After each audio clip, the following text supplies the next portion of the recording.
कुख्यात यौन अपराधी जेफरी एप्स्टीन प्रभावशाली लोगों के लिए लड़कियां सप्लाई करता था? यह सवाल लंबे समय से उठता रहा है।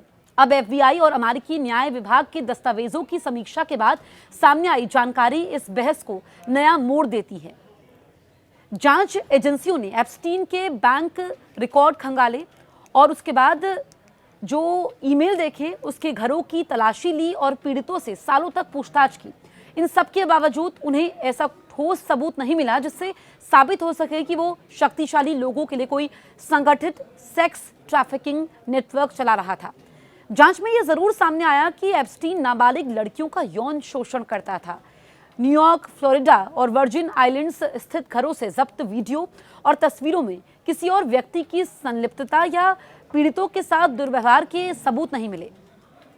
अभियोजकों के एक मेमो में यह भी कहा गया है कि उसके वित्तीय लेन देन में एकेडमिक, वित्तीय या कूटनीतिक जगत से जुड़े लोगों को किए गए भुगतान का कोई आपराधिक संबंध नहीं पाया गया।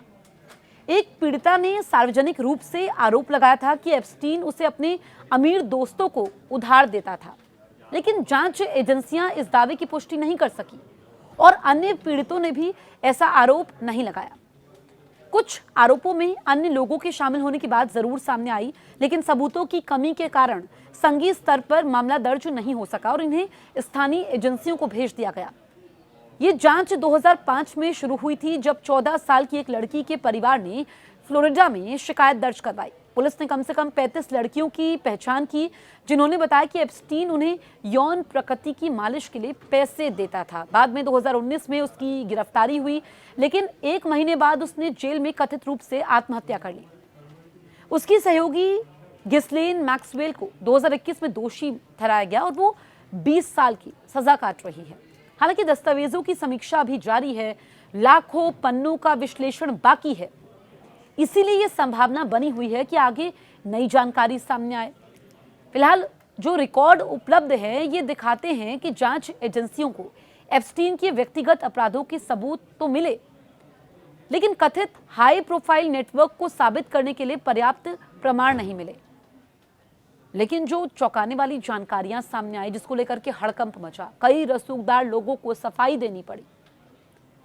लेकिन यहां पर जो ईमेल का हवाला दिया जा रहा है, इसमें यह कहा गया कि ईमेल तो भेजा ही नहीं गया, लेकिन ये बातें भी खूब चली कि रसूखदार लोगों को क्या लड़कियां ये सप्लाई करता था। हालांकि इसके सबूत नहीं मिले हैं। एक पीड़िता ने आरोप जरूर लगाया था कि वो दोस्त को उधार के तौर पर उसको दिया, लेकिन बाकी पीड़ितों ने ऐसा कुछ भी नहीं बताया।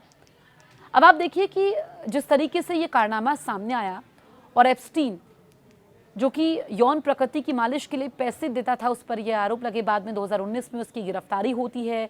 1 महीने बाद उसने जेल में कथित रूप से आत्महत्या कर ली और जो उसकी सहयोगी थी गिस्लेन मैक्सवेल, उसको 2021 में दोषी ठहराया गया। 20 साल की सजा काट रही है। लेकिन जो दस्तावेजों की समीक्षा हो रही है और जो होनी बाकी है, बहुत सारे ऐसे दस्तावेज हैं जिनका आकलन होगा। लाखों पन्नों का विश्लेषण होना भी बाकी है। तो आगे क्या जानकारी सामने आएगी, लेकिन जो जानकारियां सामने आ रही है ना, इससे हड़कंप मचा हुआ है और ऐसे में कई लोगों को सफाई देनी पड़ी है। लेकिन जो रिकॉर्ड हैं, जो इस वक्त मौजूद है कि जांच एजेंसियों को एप्स्टीन के व्यक्तिगत अपराधों के सबूत तो मिले, किस तरीके से वो यौन शोषण करता था। कई वीडियो सामने आए, इसमें कई दस्तावेज मिले हैं जिससे ये साबित होता है। लेकिन हाई प्रोफाइल नेटवर्क को साबित करने के लिए पर्याप्त सबूत नहीं है। इसे सबूतों का अभाव कहिए या जो अभी और चौंकाने वाली जानकारियां सामने आएंगी, जो सबूत इकट्ठा किए जा रहे हैं, उसको लेकर के अभी बहुत कुछ सामने आना बाकी है।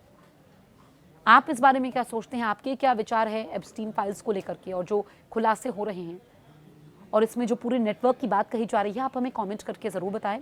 और अगर अभी तक आपने हमारे यूट्यूब चैनल को सब्सक्राइब नहीं किया है तो तुरंत सब्सक्राइब करें और देखते रहिए न्यूज़ 18 इंडिया।